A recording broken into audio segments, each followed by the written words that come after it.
ஐஸ்வர்யா தனுஷின் பரதநாட்டியம் வறுத்தெடுக்கும் நெட்டிசன்கள். நடிகர் ரஜினிகாந்தோட மூத்த மகளும் நடிகர் தனுஷோட மனைவியுமான ஐஸ்வர்யா தனுஷ் ஐநா சபையோட பெண்கள் நல்லெண்ண தூதரா இருக்காங்க. கடந்த மார்ச் 8 மகளிர் தினத்தை முன்னிட்டு ஐநா சபையில அவங்களுடைய பரதநாட்டிய நிகழ்ச்சி ஒண்ணு நடந்தது. அந்த நிகழ்ச்சி பத்தி பிரபல நடன கலைஞர்கள் தங்களோட கண்டனங்களை பதிவு செஞ்சிருக்காங்க. பிரபல நடன கலைஞர் அனிதா ரத்னம், பரதநாட்டியம் இப்படிதான் போய்கிட்டு இருக்கு, இது பரதநாட்டியத்தோட கேலி சித்திரம்னு தன்னோட கண்டனத்தை பதிவு செஞ்சிருக்காங்க. அவங்களுடைய அந்த ஃபேஸ்புக் பதிவுல பரதம் தெரிந்த பலரும் தங்களோட கருத்துக்களை ஆவேசமா பகிர்ந்திருக்காங்க.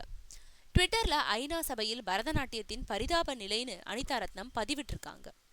கடந்த 2 நாட்களா சமூக வலைதளங்கள்ல ஐஸ்வர்யா தனுஷோட நடன நிகழ்ச்சியை விமர்சனம் செஞ்சு பல்வேறு விதமான மீம்ஸ்களும் வீடியோ பதிவுகளும் அதிகமா உலவிக்கிட்டு இருக்கு. கடந்த வாரத்துல சமூக வலைதளங்கள்ல தனுஷ் அதிகம் விமர்சிக்கப்பட்டவரா இருந்தாரு. இந்த வாரத்துல தனுஷோட மனைவி ஐஸ்வர்யா தனுஷ் அந்த இடத்தை பிடிச்சிட்டாங்க.